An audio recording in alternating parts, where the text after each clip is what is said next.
welcome back to another live demonstration. This will be a 45-minute demonstration, give or take a few moments.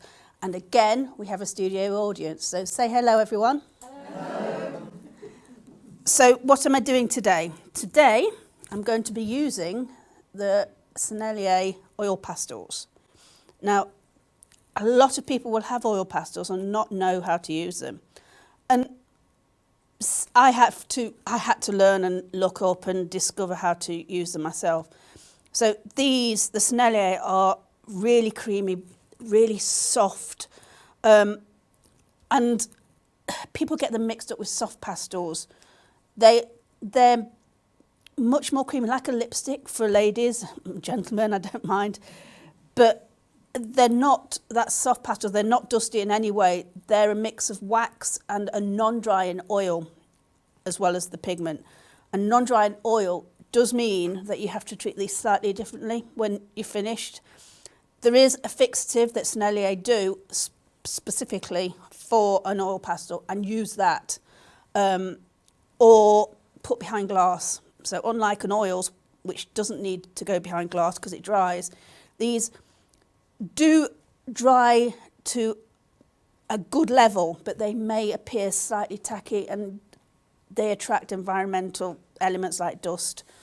So behind glass, or what I'm going to do at the end with this one is put a piece of the crystal paper or glycine in America, and that helps protect if I'm not going to display it. So it was in 1949 that Henri Sennelier was approached to create a pastel or a medium for Pablo Picasso. He wanted something that he could put on very quickly and not fade or crack. I think he must have had problems with paints or mediums he was using cracking in a short period of time. And this is how the Sennelier Oil Pastel came into being. Now there are different levels of oil pastel. These are artist quality, so the pigment goes on really smoothly. At the moment I'm just whacking on the colour, and I will do something at the end to bring it together. Now you can see how creamy they're going on, and you can layer, but there is a limitation to how many layers you put on before they start going muddy, because they're not going to dry, so each layer does not dry. So you're just constantly going in to a layer which is still slightly wet, and that can create muddy colours. Anita? Yes? I already have a question for you. Gracie, who's watching, is asking about whether you need to use linseed oil with them, or can you use You can, absolutely. I was going to get on to that. So you can use other mediums like solvents. I'm not using, because I don't like to use solvents, to be honest. You can use a linseed oil to, very much like a oil paint, to soften and to make it a little bit more supple. I actually find that they're soft enough that they go on pretty well on their own. And like I say, I'm not using a solvent, but I will show you what I will be using to do some blending. At the moment, I'm putting on colour. It's kind of partly trying to decide where the wisteria is. I know I've sketched it out, but sometimes it doesn't look quite right once I've sketched it out, so I can alter and change by just dotting on colour. And if you've watched previous ones, you know this is part of the plotting of colour that you get with some of my work. So there's 3 here, but I don't like the shape they make. So this is where you can alter things, and just maybe one there. I'm just looking at balance. So here it's quite even, but it will be because it's designed to frame the window, but it doesn't work So I'm just going to lengthen one side, and I don't like the 3 there. Let me put one down here. So just thinking and plotting about where the colours are going to go. Right, now for the leaves. Yes. Hey, we get music today. Sorry, it's nice because it's just, there's no stress or worry about where it's going to go on. I know I can go in with another layer and it starts to pull together. This is going to be that ugly layer straight away, and I know there's nothing I can do about it. Right, so these are really handy because they have little nicks at the side of the paper which are easy just to tear off and reveal some clean pastel. Okay, so these are the leaves, and it doesn't matter if I've slightly contaminated the yellow. I can go back in again, just using this as a base layer.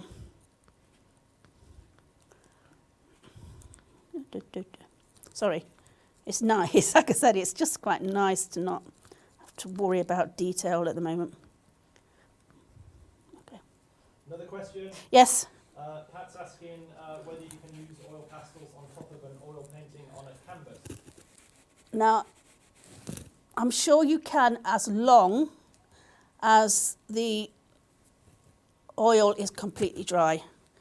If it's completely dry, then you've got a dry surface. They're not the same as an oil bar, which is another medium. Winsor & Newton do an oil bar, which is literally oil paint in a stick form. And what happens is the oil bar creates a film and dries and can be used just the same as an oil paint, because you break the dried outer layer and you use it like an oil paint. These aren't oil paints. They've got oil in them. They've got the non-drying oil as part of the binder, but they've got wax in as well. So I would think a dry oil paint. I've seen people use it on top of acrylics, which again, once they're dry, and there's a lot in mixed media. Now, I was always quite dubious about what surface to put this pastel on, because I see oil pastel, therefore I get a little bit scared about putting it on paper, because you know what oil does. It leaches and creates oil patches or slicks when you don't want it to. But apparently this is very forgiving and goes on many, many surfaces. The oil doesn't leach out. So what I'm using at the moment is mount board. It's an offcut of the mount, or I think you call it matte in America, the matte board. What it does is give me a lovely smooth surface to blend. That one. You will find it is a bit messy, and I've got some wet wipes. Straight lines. Oh no, that's not going to happen. There. Straight line there. No. If I had a lot of time, I might be a little bit more concerned about straight lines, but I haven't, so it's a wonky window. There we go. And crossbar. Okay. So what I've done in the window is I've used the colour that I had in the sky to reflect. So it reflects some of the sky colour. I'm going to dull it down and grey it down a little bit, but on the whole, that's what windows reflect. And then the dark areas are the shadows of the plants. You can see through it, but that's getting too technical for a quick sketch like this. So I've put the colour on, and I'm using a colour shaper. This is the soft one, so you can see it's a little bit more flexible, and I have a hard version, which is the tip is much harder to push. I quite like the soft. I like the bend and the flexibility in it. But what I'm doing is moving the pastel, oil pastel. I must keep saying oil pastel because then people don't get confused with a soft pastel. And that's why I chose this board, because it moves really nicely on it. Again, little bit of contamination with each colour, but I can solve that. Right, no, I didn't want that there. I want it there. Like I say, you do have some level of layering, so I can put more colours on, but it does reach a saturation point where too many colours just start to mingle into one. And you'll learn that. The more you use it, the more you will realise the limitations. Okay. I'm just going to clean, because I want to push the grain. Now, because this is a wooden window, I have grains, so I can use that with the colour shaper and actually create those textures. So it's always really nice when the tool does the job for you. Into here. And I have actually been quite careful and thought about where I've put the oil pastel, because I don't want, at the moment I've not done this area because I want to lean. So for me that's quite a revelation. It's only because I will lean on it and get it everywhere, because it is still wet and it will stay that sticky, creamy feeling. Let's push that.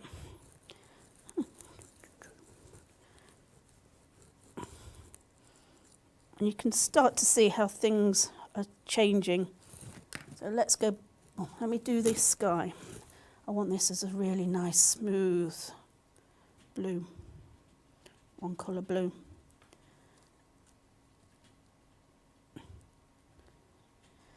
Again, a little contamination, but because I'm only doing one colour, I can go back over with that same colour. And you can use solvent for this to make it softer and to make it move smoothly, but I'm not fond of solvents, so I just find using the creamy texture of the pastel works for me. Right, it's nice and soften. There's like I say, it's quite versatile if you look into how you can use it. And there are some new books out there now which are showing you how to use these pastels. Like I say, they've been around since at least 49, and they're not seen as an artist medium by a lot of people. There are different qualities, student qualities. They're a little harder, a little waxier, right up to this fabulous, soft artist quality, and you will feel the difference.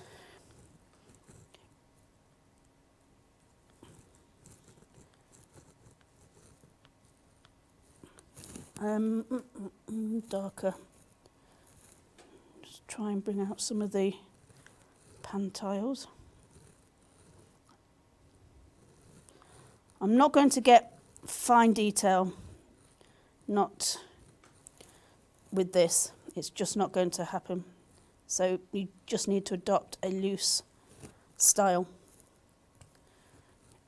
Let's soften. Go back in. I'm not going in with the black or anything yet. I'll probably do that at the end, because then I can see if I need some darkening. Just making sure I go up and over the masking tape, because that will really help reveal.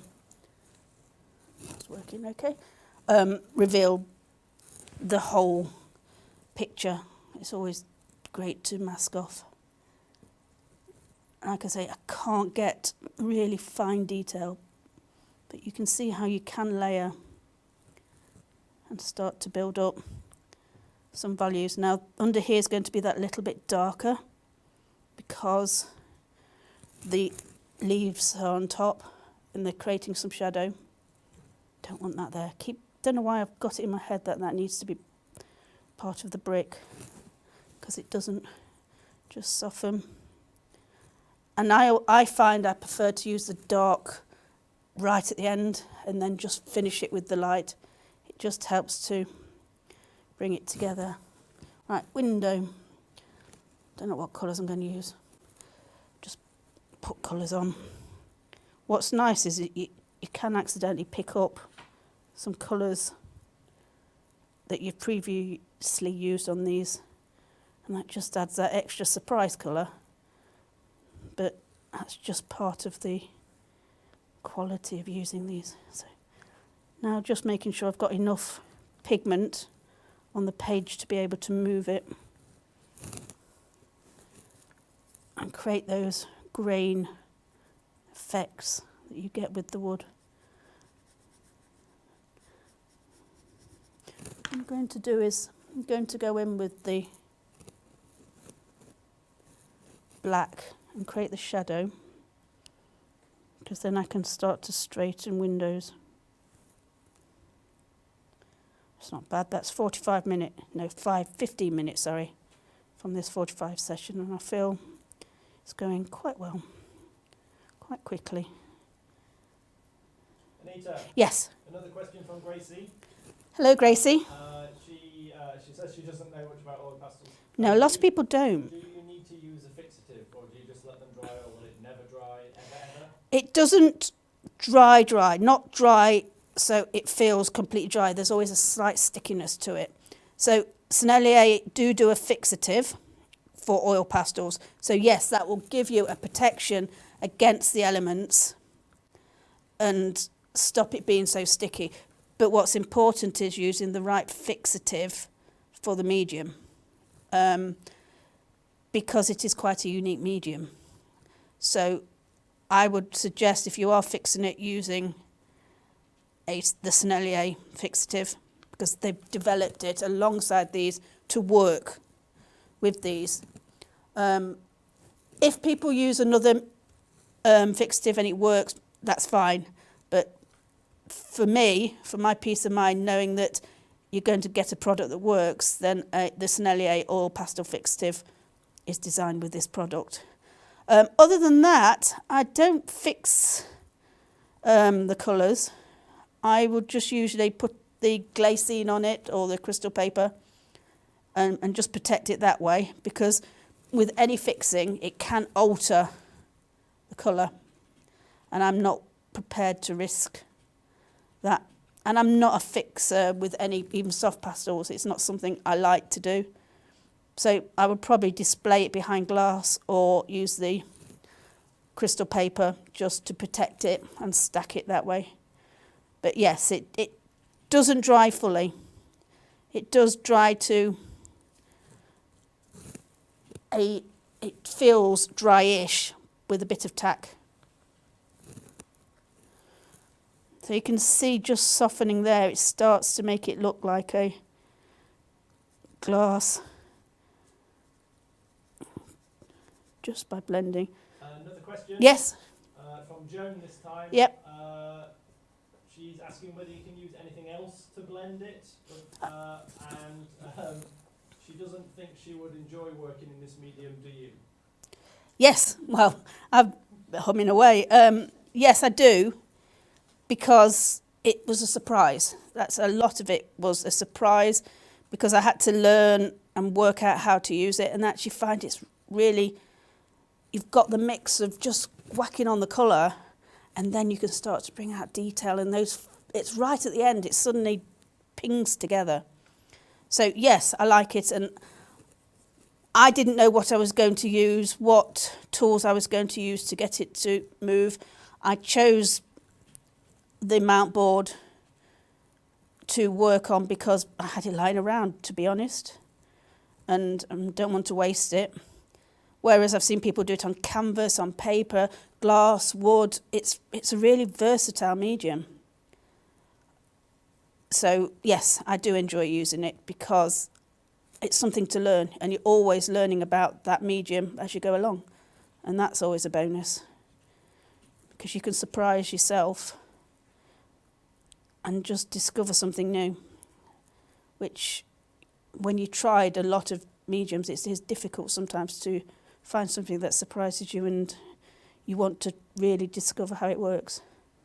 So the oil, like I say, oil pastel has been around a long time. And I'm not surprised I'm getting quite a lot of questions because there really isn't a huge amount of information about them, which is a surprise.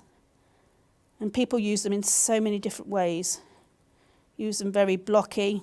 Don't blend like this. Use them as you see in their raw state. To add layers, you can soften with the layers. You don't need to use one of these tools. I think a brush will be too soft. But again, you try it and see what happens.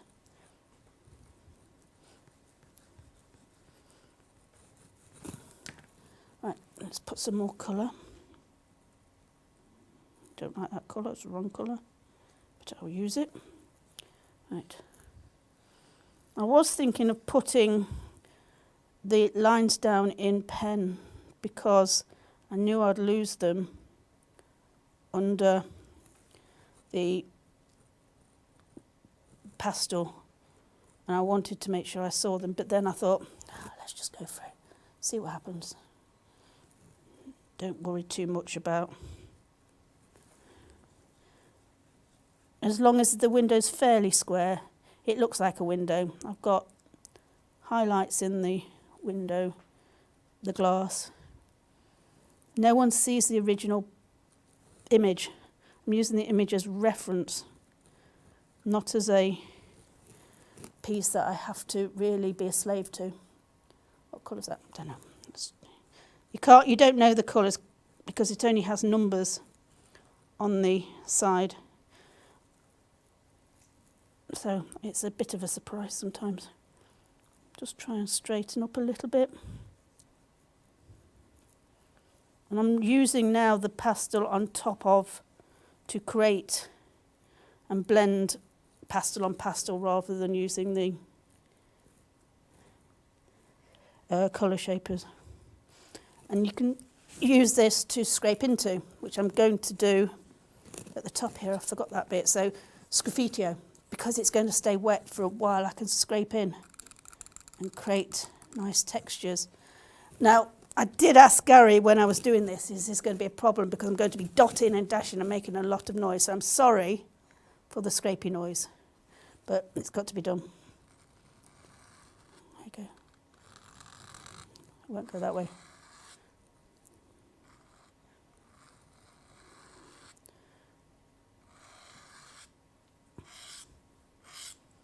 So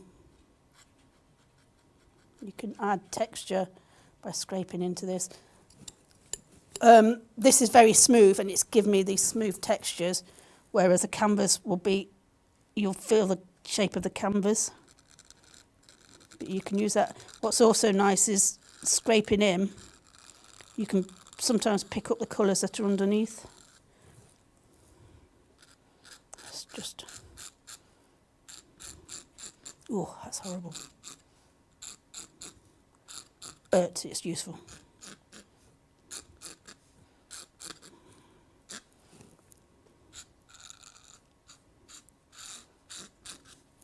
Right, the window.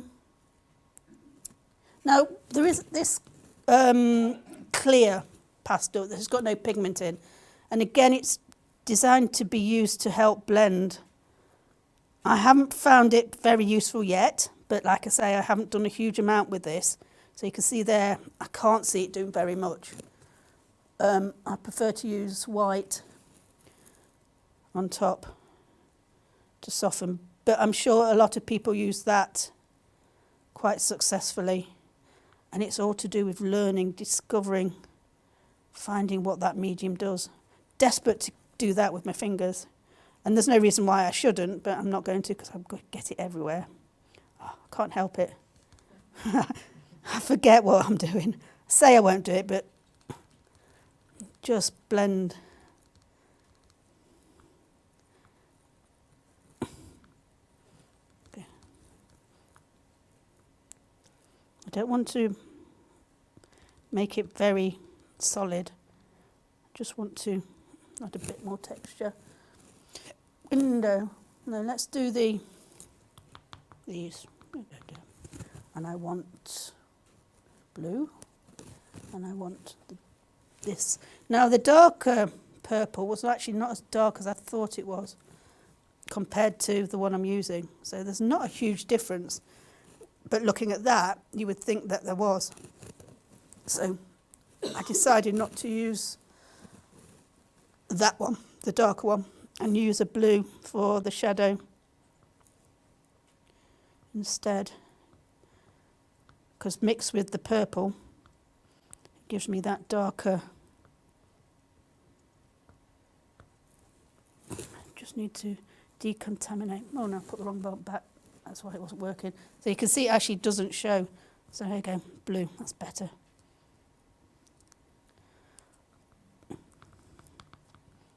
Dotting. So the Wisteria, I do have facts about Wisteria. What can I say? It is native to China and Japan. It was originally called, what was it, Z10, which means blue vine. But it became Wisteria after a botanist named it after a friend.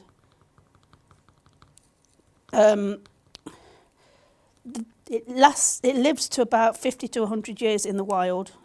So cultivated, it lives a little longer because you can manage it more. The leaves are made up of sections of 9 to 19 leaves, oval leaves. And again, I know these are just facts and it's something to talk about, but thinking about that, I've just got to make sure I represent that somewhere, that shape of that leaf, to make it look a little bit more realistic.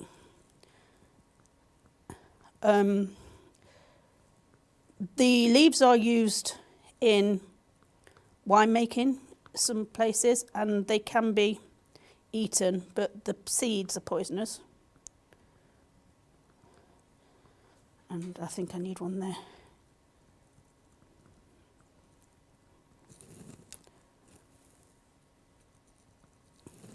So starting to look a little bit more Wisteria-like.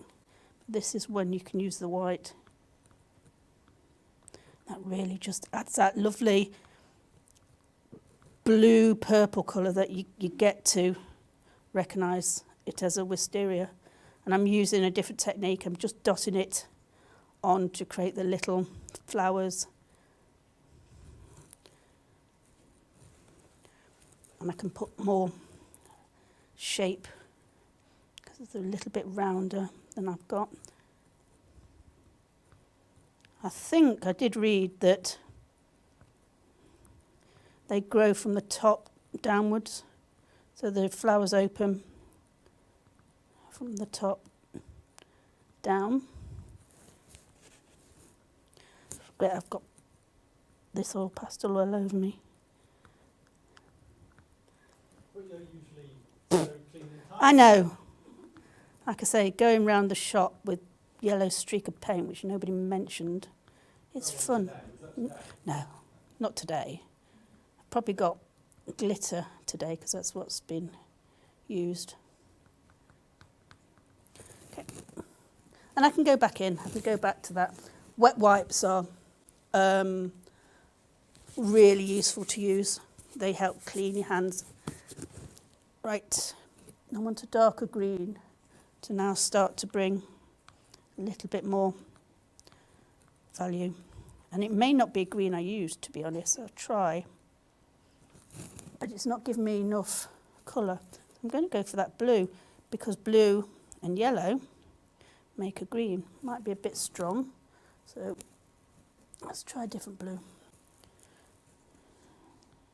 That's better. So this is a blue, but what it's doing is mixing with the yellow and the colour on there and now making that green. Okay. So take some of the leaves down. Make sure I've not left spaces.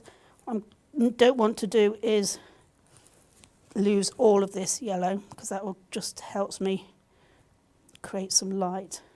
but I do need some depth because things are on top of each other, therefore you get shadow. That's not dark enough in there, so I can alter that. Change direction. Got some quite light areas around some of these. Create some dark areas over here. So now I'm just thinking about maybe some darker tones over here. Got another. How long have I got, Gary? 10 minutes. 10 minutes. I'll see what we can do in 10 minutes. Okay, so this area's bugging me. Need to darken it, need to straighten it. Oh, that's nice there. It's not dark enough, so let's go in with another colour. Let's just whack some black. Now, black isn't as scary with this because it's not straight now. It mingles with the colour you've got on, so you're not putting a pure black on.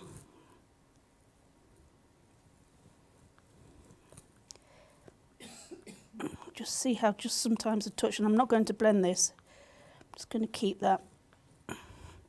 Try and straighten some of those lost angles. I can't see it fully in this light.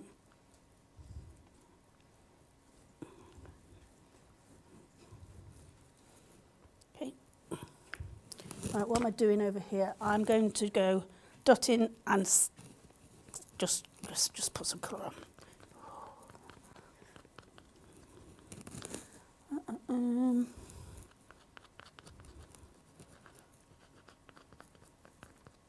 So this is where I'm going to just keep the lovely quality of the pastel without blending or altering it. Forgot to put brick under here, so I can go back in and add that, and I will do something at the end just to make sure you see the brick as a whole. Soften it.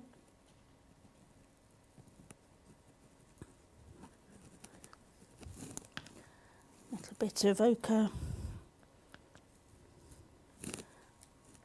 Darker under here. So still thinking about shadows. It's not dark enough. Let's go with the black. I know I can put layers on. Okay. Let's pick up a green. Looks messy at the moment. Trust me, it will fall together. I hope. I trust you, Anita. It will. I know it will. Bit of blue. Dotting and dashing. Everyone's loving it online. Good. Right. What colour is this? Don't know. Let's black. Maybe a bit harsh. But I want to fill in these areas.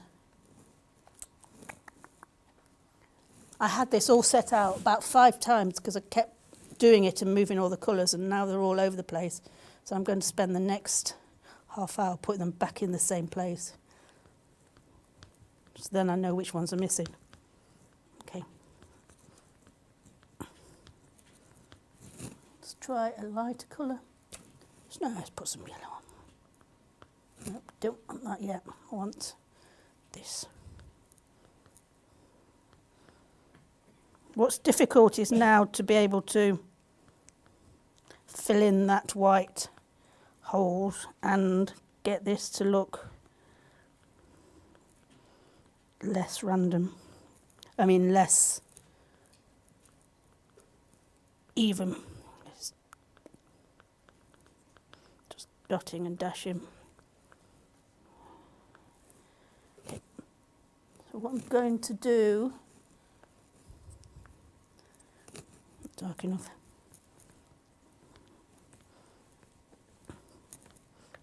darken this off for now. Then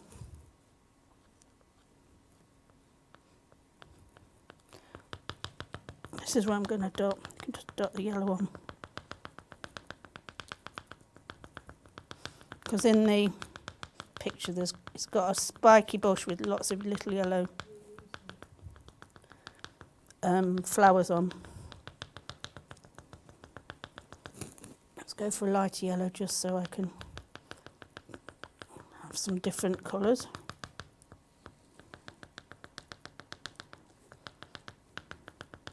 Maybe that's too much, but I can alter, I can change, I can keep going back in.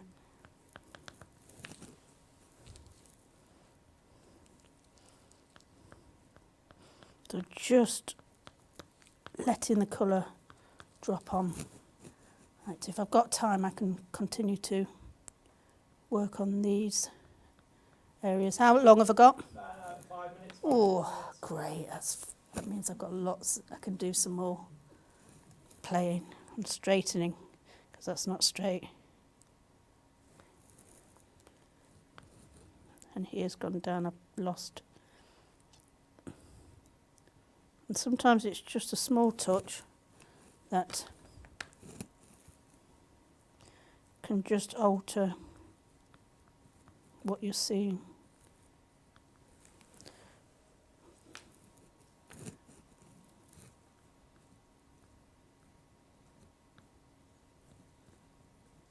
Really using it much neater now. I'm not planning on blending. So I know they have this oval, it was an oval shaped leaves, so just hinting at that.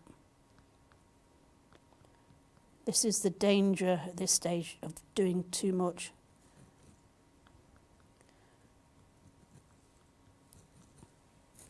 But that looks quite scruffy, and just adding those few marks makes it a little bit more obvious of the shape of the leaves. Just take some down into window. And some colours work better than others on top of. So this is working quite well. I'm just going to have to go back in because I've lost some of that yellow. So like I say, this is the danger. The yellow is really giving me some light and sparkle. That's why I'm not going to actually do that area. I might bring some more back here.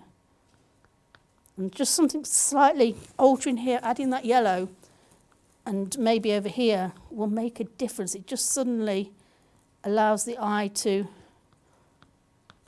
move around the painting.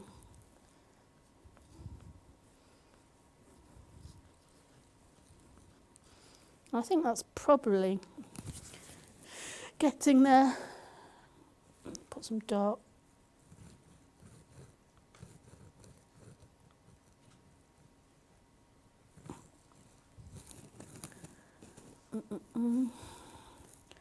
See if I can bring some detail in the wall. So very gently, just noting a few touches of the mortar between the bricks. Not too much. Get carried away. I know, I've stopped. There's just this bit here. I think that's it. I'm not going to do any more because it's so easy to continue. I can't fully see the darks and lights, and like I say, with more time, you know where you're going and where you're not. Just one more thing. It's too light down here. I just need to darken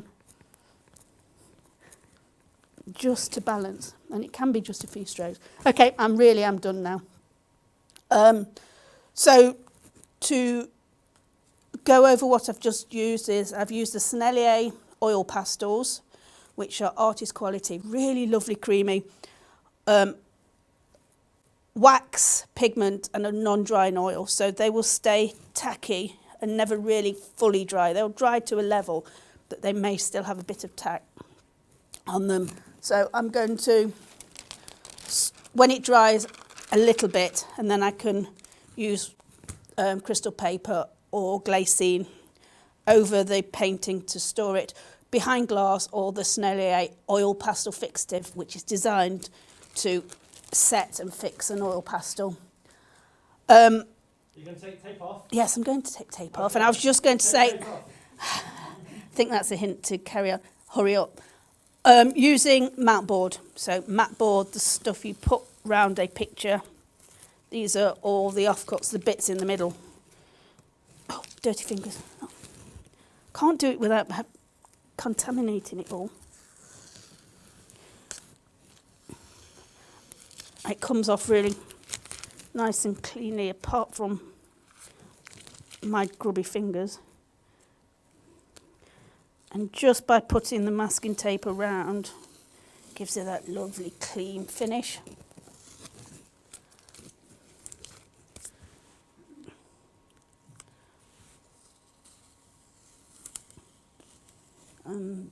There we go. So, thank you. I hope you enjoyed that, and join us tomorrow with a workshop with the lovely Alison Board.